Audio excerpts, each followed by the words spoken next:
মা শীতলার মন্দির, মাকে ভাঙচুর করা হয়েছে, মায়ের মূর্তিকে, এবং আগুন লাগানো হয়েছে। এবং অবাক ব্যাপার, সেখানে যারা এসেছিল ভাঙচুর করতে তাদের একজনকে গ্রামের মানুষ ধরে নেয় এবং অনেকক্ষণ বাদে যখন পুলিশ আসে সেই গ্রামের মানুষের থেকে সেই দুষ্কৃতীকে ছাড়িয়ে নিয়ে চলে যায় এই পুলিশ। এবং ছাড়িয়ে নিয়ে চলে যাওয়ার পরে সে কোথায় আছে, তাকে কোথায় রাখা হয়েছে আমরা কেউ কিছু জানি না। দুষ্কৃতীরা এসে, তার নাম হচ্ছে আত্রাক মোল্লা, এবং তার যে ভাষা, সেই ভাষাতে মনে হচ্ছে সে আমাদের দেশের লোক না, সে বাংলাদেশ থেকে এসেছে। বাংলাদেশের ভাষার মতো তার ভাষা ছিল। সে রোহিঙ্গা বা সে অনুপ্রবেশকারী। এবং তারপরে পুলিশ গিয়ে, এখানকার যে বিধায়ক, সেই বিধায়ক সেখানে গিয়ে গ্রামের মানুষকে হুমকি দিচ্ছে যে তোমরাই এটা করিয়েছো, তোমরাই মন্দির ভেঙেছো, তোমরাই মন্দিরে আগুন লাগিয়েছো, তোমরাই এখানে রাজনীতি করার চেষ্টা করছো, তোমাদের আমরা দেখে নেব। এবং আমাদের প্যানেলিস্ট এবং রাজ্যের নেতা রাজস্বী লাহিড়ী এই বিধায়কের গুন্ডা, কি নাম তার, কালু ছিল, তাকে চোখে ঘুষি মারে, তার ফোন কেড়ে নেওয়ার চেষ্টা করে। এখানে সংবাদ মাধ্যম আপনারা ছিলেন, আপনাদের ফোন নিয়ে নেওয়ার চেষ্টা করা হয়। আমার প্রশ্ন হচ্ছে, মুখ্যমন্ত্রীর কাছে তুষ্টিকরণ আর কত দূর করবেন? দুর্গাপুজোর সময় দুর্গাপুজো করতে দেবেন না, লক্ষ্মী পুজোর সময় ফলতাতে মা লক্ষ্মীর মুখ ভেঙে দেওয়া হচ্ছে, মুর্শিদাবাদে কার্তিক পুজো করতে দেবেন না, সরস্বতী পুজো মুখ্যমন্ত্রীর কলেজে সরস্বতী পুজো পুলিশ পাহারাতে করতে হবে, আদালত থেকে পারমিশন আনতে হবে, মা কালীর নেই। তাহলে আজকে তুষ্টিকরণের রাজনীতি, আমাদের তো দেওয়ালে পিঠ থেকে বাংলাদেশে আছি।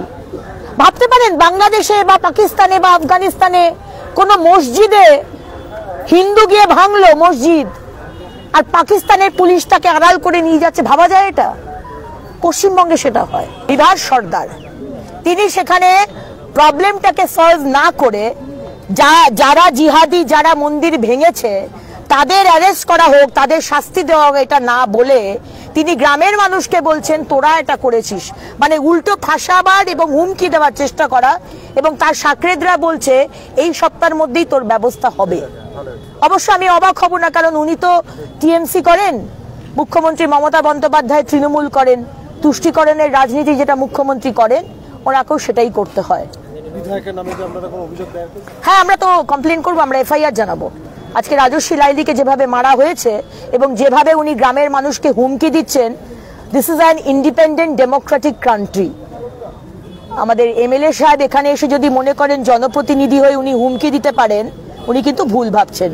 ওনার সরকার এখানে হতে পারে, কিন্তু উনি সাধারণ মানুষকে এরকম হুমকি দিতে পারেন না। আমরা এফআইআর করব। পুলিশ কি কোনোদিন তৃণমূলের লক্ষ্যে গ্রেপ্তার করে? আমরা এফআইআর করব। আমরা জানি এরা তোষামোদি করা পুলিশ, যেটা বলা হয় চটি চাটা পুলিশ। সব পুলিশ অবশ্য সেরকম নয়, কিন্তু আমরা নিয়ম মানে যেটা করা দরকার আমরা সেটা করব। আমরা অ্যাজিটেশনে আছি, আমরা পুলিশের কাছ থেকে উত্তর চাই। এই আক্রাক মোল্লা কোথাকার লোক, কোথায় তাকে রাখা হয়েছে, কি কি ধারা দেওয়া হয়েছে, কোথাকার আধার কার্ড তার, এবং কি ব্যবস্থা নেওয়া হচ্ছে। আগামী দিন যে বারুইপুর পশ্চিমে এরকম ঘটনা হবে না, তার জন্য উনি কি স্টেপ নিয়েছেন? আগামীকাল যে বারুইপুর পূর্বেই আরেকটি গ্রামে এই কাণ্ড হবে না, তার জন্য তারা কি স্টেপ নিয়েছেন? কোনো স্টেপ নেননি। কারণ কি, মুখ্যমন্ত্রী মমতা বন্দ্যোপাধ্যায় খুব পরিষ্কারভাবে বুঝিয়ে দিয়েছেন উনি হচ্ছেন 30% সরকার, উনি বাকি 70% হিন্দু বিরোধী সরকার। জিহাদি এবং মুসলমান যারা দুষ্কৃতী তাদেরকে প্রোটেক্ট করতে চাইছে, আড়াল করতে চাইছে, ঠিক যেরকম মুখ্যমন্ত্রী করে থাকেন। মুখ্যমন্ত্রী তো তাই করে থাকেন, কারণ এই সরকার তো হিন্দু বিরোধী সরকার। এই সরকার তো চায় যে হিন্দুরা কোণঠাসা হয়ে যাক, আমরা আমাদের যে পূজা আর্চা সেগুলো সব বন্ধ হয়ে যাক। একটা ইসলামিক স্টেট উনি তৈরি করতে চান, ওনার হাবে ভাবে সেটাই মনে হয়।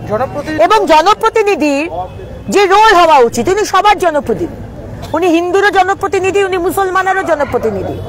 উনি গরিবের জনপ্রতিনিধি, উনি বড় লোকের জনপ্রতিনিধি। ওনার কি উচিত ছিল এসে বিষয়টাকে জেনে পুলিশকে বলা যে যারা জিহাদি যাকে ধরা হয়েছে তার সাথে যে 10-12 জন ছিল তারা কোথায়, খুঁজে বের করুন। আপনি এই আখরাক মোল্লা কোথাকার লোক, আপনি খুঁজে বের করুন, কারণ তার যে ভাষা ভারতবর্ষের ভাষা নয়, এটা বাংলাদেশের ভাষা। তাহলে আধার কার্ড কোথাকার খুঁজে বের করুন। পারমিশন নিয়ে ভিডিও করতে হবে। আপনাকে এ করা হয়েছে, আপনার গায়ে ধাক্কাধাক্কি করা হয়েছে। আপনি হচ্ছেন আমাদের সংবিধানের চতুর্থ পিলার, স্তম্ভ, আমাদের সংবাদ মাধ্যম, মিডিয়া। আমি ঢুকতে যাই আমাকে বলে বাধা দিয়ে ঢোকা যাবে না, বহিরাগত এলাও নেই। আসলে এখানে তো ডক্টর বি.আর. আম্বেদকরজির সংবিধান চলে না, না? আপনাকে তো এটা বুঝতে হবে।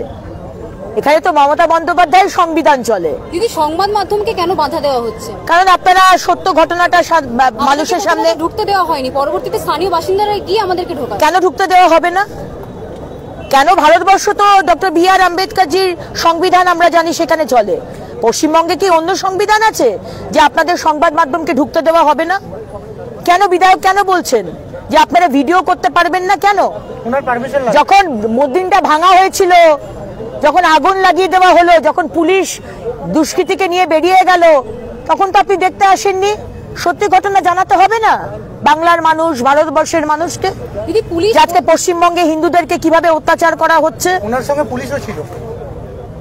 পুলিশ তো এই সরকারের তাবেদারি করে। পুলিশ মন্ত্রী কে? মুখ্যমন্ত্রী।